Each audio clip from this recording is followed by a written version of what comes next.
Assalamualaikum. Today is our topic is mass relationship और mass volume relationship और volume relationship. So start करने जा रहे हैं मास रिलेशनशिप किसको कहते हैं और उनके प्रॉब्लम्स कौन से हैं उनको डिस्कस करते हैं इस लेक्चर में.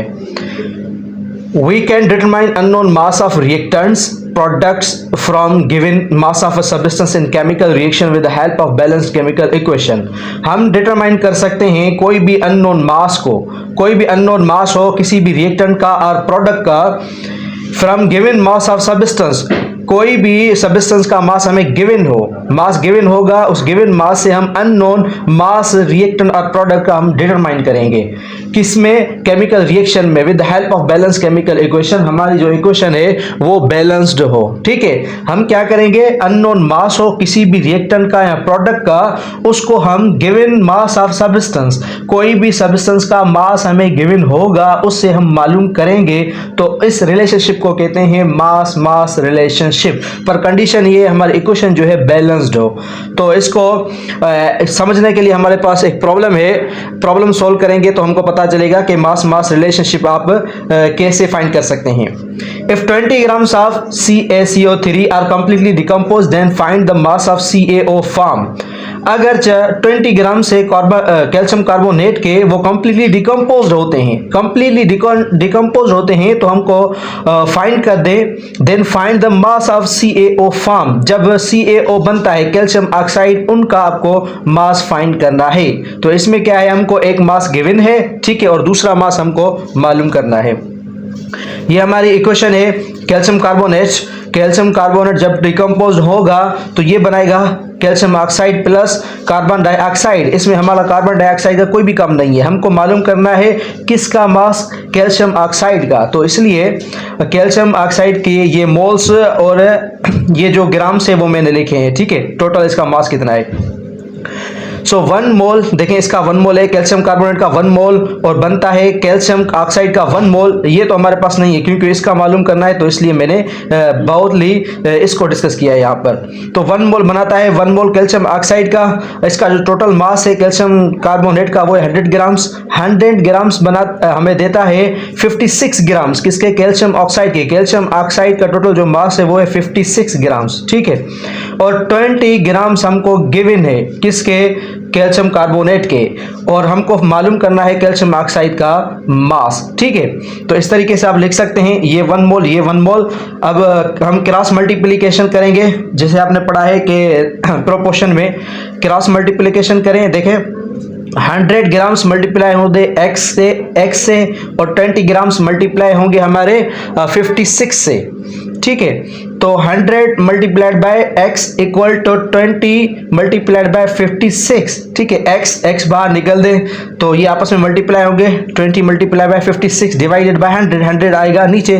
तो जब आपको इसको मल्टीप्लाई करेंगे तो हमारे पास आंसर आएगा 1120 को डिवाइड करेंगे 100 से तो हमको जो आंसर मिलेगा वो आएगा 11.2 ग्राम्स ऑफ कैल्शियम ऑक्साइड. तो इससे हमको पता चला कि जब हमको 20 ग्राम्स कैल्शियम कार्बोनेट के मिले होंगे तो वो हमको जो दूसरा मास देगा वो देगा 11.2 ग्राम्स ऑफ कैल्शियम ऑक्साइड के. तो ये है मास रिलेशनशिप जिसमें एक हमको मास मिला हुआ है और दूसरा हमने फाइंड किया. ठीक है, ये कैल्शियम ऑक्साइड का मास है. Problem number 2. Calculate the mass of carbon dioxide can be obtained by the complete thermal decomposition of 50 grams of limestone calcium carbonate. Calculate कर दें कार्बन डाइऑक्साइड का मास जबकि थर्मल डिकम्पोजिशन होती है किसकी? लाइमस्टोन की, जिसको हम कैल्शियम कार्बोनेट कहते हैं. अब हम क्या मालूम करेंगे? मास किसका? कार्बन डाइऑक्साइड का. ठीक है, गिवन डेटा ये given mass of calcium carbonate का गिवन मास. ठीक है, कितना है? 50 ग्राम्स. और मास ऑफ कार्बन डाइऑक्साइड कितना है? 44 ग्राम्स. हमें यहाँ पर किसका मास मालूम करना है? हमें यहाँ पर मालूम करना है कार्बन डाइऑक्साइड का मास. ठीक है, सो कैल्शियम कार्बोनेट जब डिकम्पोज होगा तो ये बनाएगा कैल्शियम ऑक्साइड प्लस में कार्बन डाइऑक्साइड. अब हम इसको करते हैं क्रॉस क्योंकि ये हमको फाइंड नहीं करना. हमको फाइंड क्या करना है? कार्बन डाइऑक्साइड का मास. सो 1 मोल देता है हमको कितना? 1 मोल. 100 ग्राम्स कितना देंगे? 44 ग्राम्स. और 50 ग्राम्स हमको मिले हुए हैं डेटा में, ठीक है। 50 ग्राम्स कितने देते हैं, x, ठीक है। तो 100 multiplied by x equal to 50 multiplied by 44, so x बाहर निकाल दें जैसे हमने कहा, और ये जो 100 है ये डिवाइड में आ जाएगा, और 50 मल्टीप्लाइड बाय 44 तो ये आएगा हमारे पास 2200 अपॉन 100। ये दो जीरो आपस में कैंसिल हो गए, नीचे वाले और ऊपर वाले, तो हमारे पास कितना बचा 22। तो ये हमको मास कितना मिला, x equal to 22 grams of carbon dioxide gas, ठीक है। तो यहाँ पर हमें मिला हुआ था कितना 50 ग्राम्स इसके कैल्शियम कार्बोनेट के, और हमने मालूम किया कि कार्बन डाइऑक्साइड का जो टोटल मास होगा वो यहाँ पर इतना होगा 22 grams of carbon dioxide gas. तो इस तरीके से आप फाइंड कर सकते हैं मास रिलेशनशिप के प्रॉब्लम्स क्रॉस मल्टीप्लिकेशन के मदद से। तो ये इजी मेथड था जिसमें मैंने आपको मास रिलेशनशिप के कुछ प्रॉब्लम्स भी बताइए और वो समझाया। और दूसरा हमारे पास आता है mass volume relationship. We can determine the volume of substance में क्या है, हमारे पास रिएक्टेंट होगा और प्रोडक्ट होगा from given mass of a substance in a chemical reaction with the help of balanced chemical equation। इसमें हमारे पास एक मास मिला हुआ होगा, ठीक है। हमारे पास एक मास मिला हुआ होगा, उससे हम क्या करेंगे, वॉल्यूम को डिटरमाइन करेंगे, ठीक है। Find the volume of NH3 gas obtained by the reactants of the 50 grams of H2 gas at STP के तहत, स्टैंडर्ड टेम्परेचर प्रेशर के तहत आप वॉल्यूम फाइंड करें जबकि 50 ग्राम्स हमको मिले हुए हाइड्रोजन गैस के। तो इसमें मास मिला हुआ है और हम फाइंड करेंगे वॉल्यूम को, ठीक है। इसमें दो स्टेप्स होंगे, पहले हम मास फाइंड करेंगे, उसके बाद हम वॉल्यूम फाइंड करेंगे, दो स्टेप्स होंगे, ठीक है। सो इक्वेशन लिखें, N2 + 3H2 ये कंबाइन होंगे और बनाएंगे अमोनिया गैस बनाएंगे, ठीक है। तो नाइट्रोजन को मैं यहाँ पर कैंसिल करता हूँ क्योंकि नाइट्रोजन का कुछ भी मालूम नहीं करना। इसमें पूछ रहा है कि आप क्या करें, हाइड्रोजन के हमको 50 ग्राम्स मिले हुए और बताएं कि अमोनिया का मास कितना बनेगा, ठीक है। तो 3 मोल हमको देते हैं कितने, 2 मोल्स। 3 मोल्स कितने हाइड्रोजन गैस के हैं जो हमको देते हैं 2 मोल्स किसके, अमोनिया के, ठीक है। और इसका टोटल मास कितना है 6 ग्राम्स, क्योंकि 3 मल्टीप्लाइड बाय 2 6 ग्राम, और अमोनिया का जो टोटल मास है वो है 34 ग्राम्स, ठीक है। और 50 ग्राम्स हमको मिले हुए हैं हाइड्रोजन गैस के, बताएं कि इसका टोटल मास कितना होगा। ये भी क्रॉस मल्टीप्लिकेशन होगा जैसे कि पहले किए हुए हैं मास रिलेशनशिप में।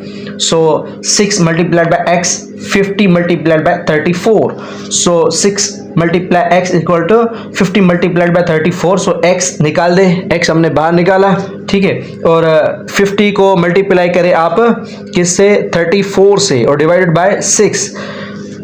जब इनको हम मल्टीप्लाई करेंगे तो हमारे पास आएगा 1700 डिवाइडेड बाय 6।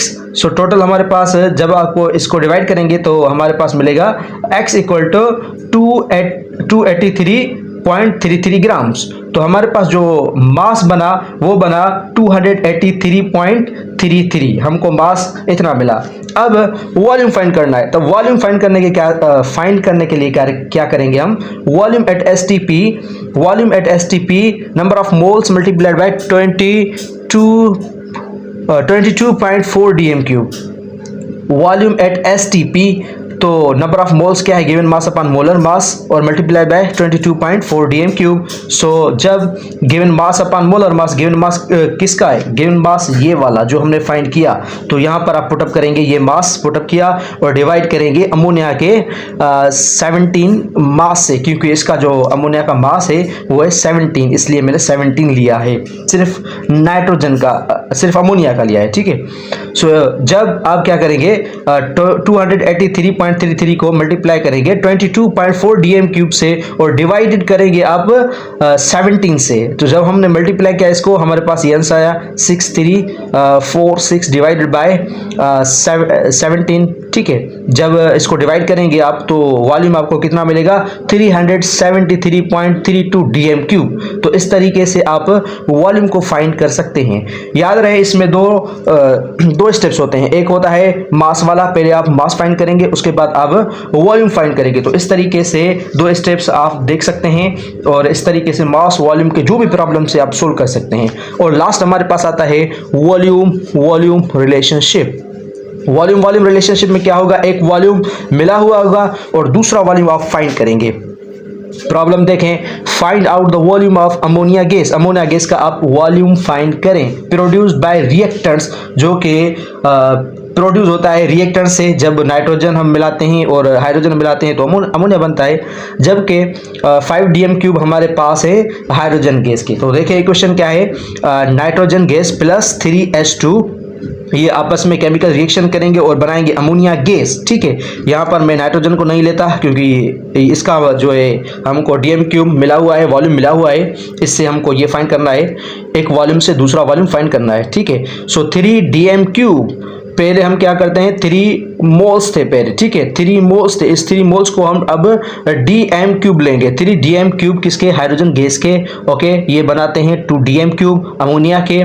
बताओ कि 5 डीएम क्यूब कितना बनाएगा वॉल्यूम, कितना बनाएगा वॉल्यूम किसका, अमोनिया का। ठीक है, so cross multiplication 3 multiplied by x equal to 5 multiplied by 2। So x बाहर निकाल दें और डिवाइड करेंगे हम 3 से 5 मल्टीप्लाइड बाय 2। सो जब x equal to 5 multiplied by 2, 2 कितना आएगा 10 डिवाइडेड बाय 3, तो कितना आएगा x equal to 3.33 DM cube. तो हमको वॉल्यूम इस तरीके से हम फाइंड कर सकते हैं।